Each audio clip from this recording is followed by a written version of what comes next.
बिस्मिल्लाहिर्रहमानिर्रहीम। लाहौर से कुछ ताज़ा तरीन अहम तरीन ख़बरों के साथ मुस्लिम लीग नून के जलसे कैसे नाकाम हुए और साथ साथ पाकिस्तान तहरीक इंसाफ के चेयरमैन इमरान खान के साथ मीटिंग का एक हुक्म आया है, वो किस वजह से आया है। और तीसरे नंबर पर चीफ जस्टिस काजी फायज ईसा और justice Munib Akhtar full court bench समाअत के दौरान आमने सामने और सख्त तलखियाँ और सख्त जुमलों का तबादला ख्याल हुआ। सबसे पहले नवाज शरीफ की तरफ चलते हैं कि मरियम नवाज को मजबूरन लाहौर के अंदर कन्वेंशन और रैलियां और जलसे क्यों मनसूख करने पड़े। दारुल असल नवाज शरीफ की वापसी मशरकी वस्त और सऊदी अरब का इसराइल के साथ जो मुआहदा था वो तातील का शिकार हो गया, जिसकी वजह से नवाज शरीफ को सऊदिया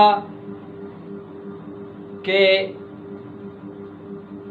साथ मुलाकात का जो टाइम है वो ना मिल सका। वहाँ पर नवाज शरीफ नाकाम हो गए, जिसकी वजह से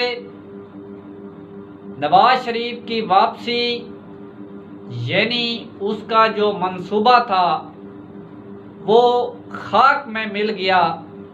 और उसके साथ साथ जिस वक्त पाकिस्तान तहरीक इंसाफ के चेयरमैन इमरान खान वज़ीर आज़म थे, तो उस वक्त उसको के ऊपर बहुत ज़्यादा दबाव था कि आप इसराइल को तस्लीम करें, जिस पर तहरीक इंसाफ के चेयरमैन इमरान खान ने बार बार इस बात से इनकार किया और उन्होंने कहा कि किसी सूरत भी मैं इसराइल को तस्लीम नहीं करूंगा, जिसकी वजह से आज इमरान खान की हुकूमत चली गई और इस वक्त वो जेल के अंदर बंद हैं। और जेल के अंदर बंद शख्स के साथ जो जुल्म किया गया, जो उसकी दास्तान है और जो एक उसकी पार्टी को तोड़ने का हरबा इस्तेमाल किया गया, जिससे मुस्लिम लीग नून को लेवल प्लेइंग फील्ड फराहम की जा रही थी। लाहौर के अंदर उनके जलसे और कन्वेंशन कराने के लिए जो निगरान हुकूमत थी पंजाब की, वो भरपूर वसैल इस्तेमाल कर रही थी। यहाँ तक कि मरियम नवाज की निशानदाही पर तहरीक इंसाफ के मजबूत कैंडिडेटों को उठा लिया जाता था, उनसे जोर ज़बरदस्ती वफादारियाँ तब्दील कराई जाती थी। जैसे उस्मान डार ख्वाजा आसिफ के मुकाबले में सख्त और मजबूत कैंडिडेट हैं और एक सर्वे के मुताबिक ख्वाजा आसिफ 18% यानी जो उस्मान डार की वालदा है उसका 78% वोट सियालकोट के अंदर है और शाहिद खान अब्बासी के मुकाबले में सदाकत अब्बासी बहुत मजबूत कैंडिडेट हैं, जिसका दूर दूर तक कोई मुकाबला नहीं है, जिसकी वजह से ये मरियम नवाज की निशानदाही के ऊपर उसको जबरी तौर पर गुम किया गया और बाद में वो डॉन न्यूज़ के चैनल से बरामद हुए। जैसे दुनिया न्यूज़ के कमरान शाहिद के घर से उस्मान डार बरामद हुए, जिसके साथ साथ आज तहरीक इंसाफ के बाबर अवान ने ये बात की कि मैं इस सदाकत अब्बासी के इंटरव्यू को अदालत के अंदर चैलेंज करने जा रहा हूं, और उसके साथ साथ फैसलाबाद से फरोख हबीब राणे सनाउल्लाह की पूरी फैसलाबाद की सियासत पर भारी थे। उसको जबरी तौर पर लापता कर दिया गया, उसका अभी तक कोई पता नहीं है वो कहाँ है। ये थी मरियम नवाज, राणा सनाउल्लाह, नवाज शरीफ और शहबाज शरीफ की लेवल प्लेइंग फील्ड, जिसको एक ग्राउंड मुहैया किया गया था। उस ग्राउंड के ऊपर ताकतवर लोगों ने उनको एक स्टेटस बना कर दिया था कि इस तरह से आपको लोग जलसे में फराहम किए जाएंगे, आपके कन्वेंशन और जो जलसे हैं, उन जो रैलियां हैं, उनको कामयाब कराया जाएगा।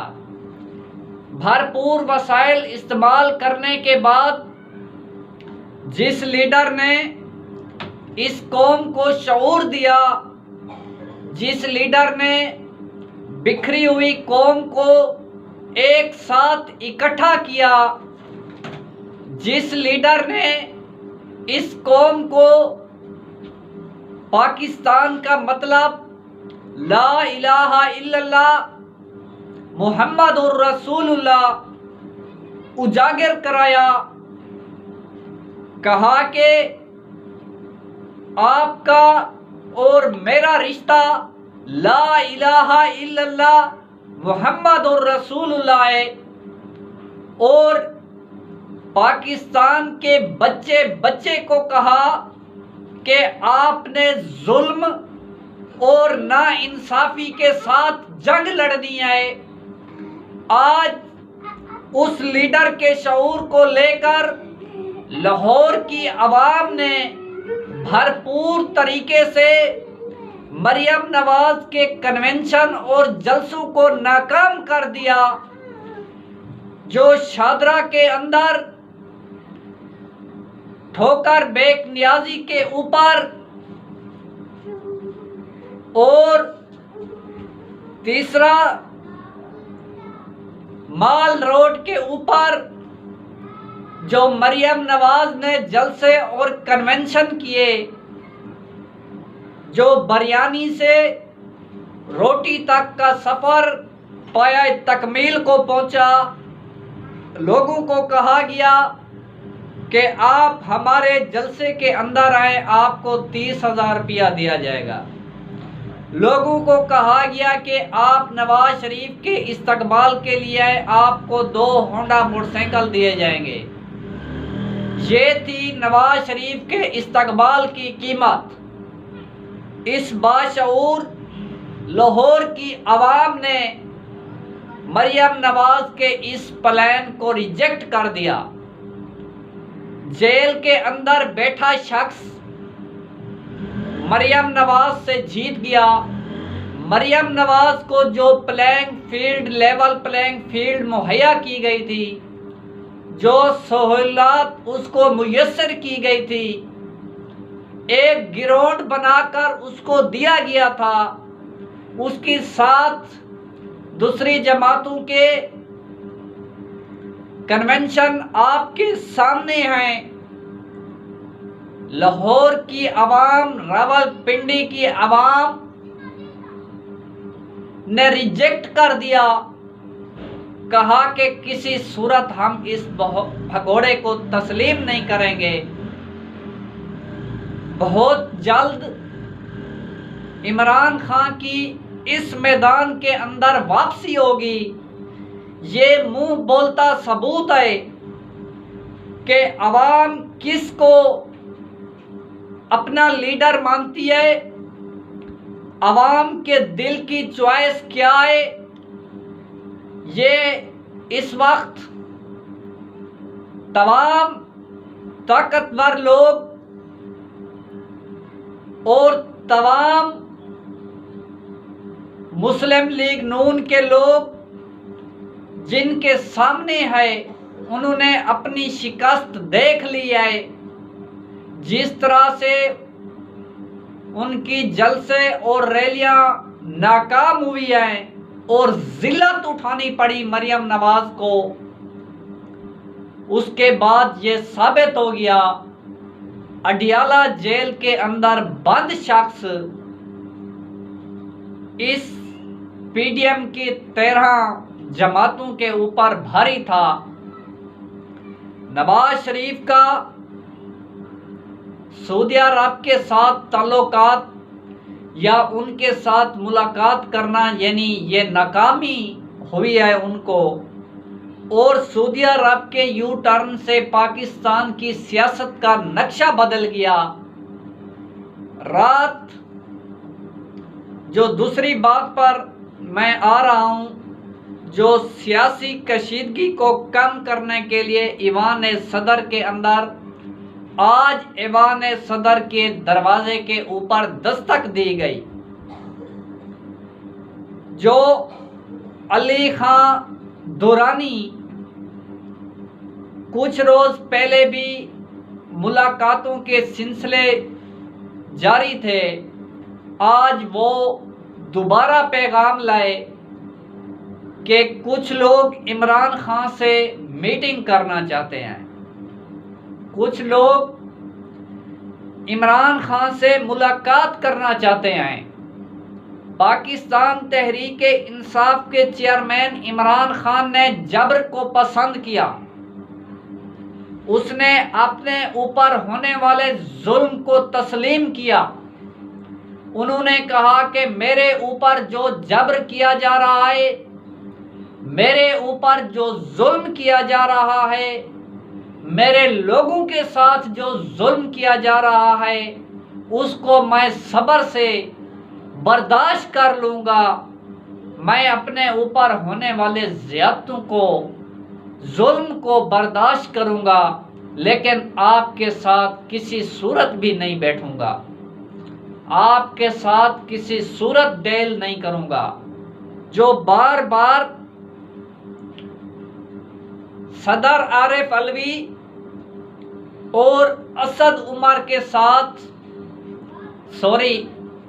कैसर के साथ बैकडोर राब्ते और मुलाकातों का सिलसिला चलता रहा। आज कल रात असद कैसर ने एयरवाई न्यूज के ऊपर इंटरव्यू दिया। उन्होंने कहा कि हम टकराव की सियासत नहीं चाहते, हम कभी भी इदारों के साथ टकराव नहीं चाहते। हमने हमेशा पुरअमन एहतजाज किया, हमने पुरअमन सियासत की, हमने कभी किसी के साथ टकराव लड़ाई नहीं की और ना ही आइंदा हम किसी से के साथ टकराव और लड़ाई चाहते हैं। हम इस वक्त भी मफाहमत की बात करते हैं, हम उस वक्त भी मफाहमत की बात करते थे। आज पाकिस्तान तहरीक इंसाफ पाकिस्तान की सबसे बड़ी जमात है, जिनके वर्कर और रहनुमाओं के साथ जो रवैया इस्तेमाल किया गया वो काबिल बर्दाश्त नहीं है, वो काबिल तस्लीम नहीं है। उसके बाद आज सदर पाकिस्तान की अली मोहम्मद दुरानी के साथ यही गुफ्तगू हुई कि अली मोहम्मद दुरानी साहब जो लोग जिस पार्टी को पसंद करते हैं या जिस लीडर को पसंद करते हैं या वो जिस जमात को वोट देना चाहते हैं, अगर उनको अपना हक इस्तेमाल न करने दिया गया तो वो जमहूरियत बेमानी होगी। हम चाहते हैं हमारे साथ ताल्लुकात बेहतर किए जाए और कशीदगी कम की जाए और तलखियां ख़त्म की जाएं और मफाहमत का रास्ता निकाला जाए। हम कभी भी टकराव नहीं चाहते। ये आज की अली मोहम्मद दौरानी की सदर आरिफ अलवी के साथ मुलाकात थी। उसके अंदर वो ये पैगाम लाए थे, क्योंकि इमरान खान के साथ अगर कोई बातचीत, अगर कोई मुलाकात, अगर कोई मीटिंग हो सकती है तो वो इस वक्त जो ग्राउंड पर मौजूद पाकिस्तान तहरीक इंसाफ के रहनुमा हैं, असद कैसर, अली मोहम्मद खान और रऊफ हसन, उसके साथ सदर आरिफ अलवी, ये पाकिस्तान तहरीक इंसाफ के रहनुमा इस वक्त ग्राउंड पर मौजूद हैं, जिनके साथ बातचीत भी हो सकती है। जो 6 नंबर पर बैरिस्टर अली जफर हैं, उन्होंने कई बार कहा है कि हम टकराव नहीं चाहते, हमें लेवल प्लेइंग फील्ड भी नहीं चाहिए। जिसके साथ साथ आज दोबारा सियासी कशीदगी को कम करने का सिलसिला चल पड़ा है। रूस और चीन भी अब इस सिलसिले के अंदर दोबारा एंट्री डालने जा रहा है। जो इमरान खान की फतह होगी, यानी इमरान खान की जीत होगी, यानी इमरान खान की अब इस वक्त ताकतवर लोगों को ज़रूरत आन पहुंची है। इमरान खान ने हमेशा जेल से ये पैगाम दिया कि सब्र और तअम्मुल का दामन हाथ से ना जाने दें, बहुत जल्द ये मुश्किल आसान होगी। और ये मुश्किल आसान होने जा रही है, क्योंकि ये कुदरत का निज़ाम है, ये कुदरत का फैसला है। जिसे कुदरत रखे उसे कोई नहीं गिरा सकता, उसे कोई नहीं हिरा सकता। खुदा ने आज तक इमरान खान की हर मुश्किल मैदान के अंदर हिफाजत की है। हर मुश्किल के बाद इमरान खान के लिए आसानी पैदा की है। आज भी खुदा की मदद पाकिस्तान तहरीक इंसाफ चेयरमैन इमरान खान के साथ है, क्योंकि इमरान खान ने अपना मामला अल्लाह की अदालत पर छोड़ा था। कहा था कि मेरा अल्लाह जानता है कि मैं अगर गुनाहगार हूँ तो मुझे सज़ा मिलेगी, मैं अगर गुनाहगार नहीं हूँ तो मेरी हिफाजत मेरा रब करेगा। आज इमरान खान अडियाला जेल के अंदर इस कौम की जंग लड़ रहा है, जिस कौम ने इमरान खान की गैर मौजूदगी में मुस्लिम लीग नून को नाकाम किया। और जस्टिस काजी फैज ईसा के ऊपर चलते हैं, जो आज उसका कल भी रवैया था, आज भी रवैया था। जस्टिस मुनीब अख्तर ने MQM के वकील फैसल सदीकी से आज जब सवालात का सिलसिला शुरू किया तो चीफ जस्टिस काजी फैज ईसा ने वकील को कहा कि आप इनके सवाल का जवाब न दें, आप अपने दलाइल को जारी रखें। जिस पर चीफ जस्टिस काजी फैज ईसा को जस्टिस मुनीब अख्तर ने कहा कि चीफ जस्टिस साहब, मैं इस बेंच का हिस्सा हूँ, मेरा हक है, मैं सवाल कर सकता हूँ, आप मुझे नहीं रोक सकते। काजी ने कहा कि आपने जो फैसला देना है आप उसके अंदर लिख देना। जिस पर मुनीब अख्तर ने कहा कि इस तरह नहीं होगा, मैं हर सूरत सवाल करूँगा। 6 घंटे की समाअत फैसल सदीकी के दलाइल जारी रहे। काजी ने कभी उसके वकील को MQM के को नोक टोक नहीं किया। जिस पर ऐशा मलिक जस्टिस आयशा मलिक के सवालों के ऊपर काजी रोकता रहा, जस्टिस मुनीब अख्तर के सवालों के ऊपर रोकता रहा, जस्टिस इजाजुल हसन के सवालों के ऊपर रोकता रहा। आज जस्टिस इजाजुल हसन ने ये कह दिया कि काजी साहब आप इसके बाद फुल कोर्ट बेंच कभी नहीं बना सकते। चीफ जस्टिस काजी फैज ईसा का साथ बैठे जजेस के साथ इस तरह का रवैया और उनके साथ सख्त जुमले और तबादला ख्याल। चीफ जस्टिस साहब 4 हफ्ते हो गए आप एक प्रैक्टिस एंड प्रोसीजर बिल का फैसला नहीं कर सके, तो आप आगे चलकर बाकी केसेस का कैसे फैसला करोगे? इस वक्त सुप्रीम कोर्ट के अंदर केस पेंडिंग में पड़े हुए हैं और नए केस भी दायर हो रहे हैं, लेकिन काजी फैज ईसा साहब एक केस को लेकर लाइव समाज चला रहे हैं। जिस समाज को लाइव चलाकर काजी साहब हीरो बनना चाहते थे, उस लाइव समाज के अंदर जस्टिस मुनीब अख्तर जो काबिल और लाजवाब जज हैं, वो हीरो बन गए हैं और उन्होंने बहुत से सवाल किए। जितने भी वकीला ने दलाइल दिए, आज तक जितनी भी समातें हुई, उन समात के दौरान किसी एक वकील ने भी जस्टिस मुनीब अख्तर के सवालों का जवाब ना दे सके।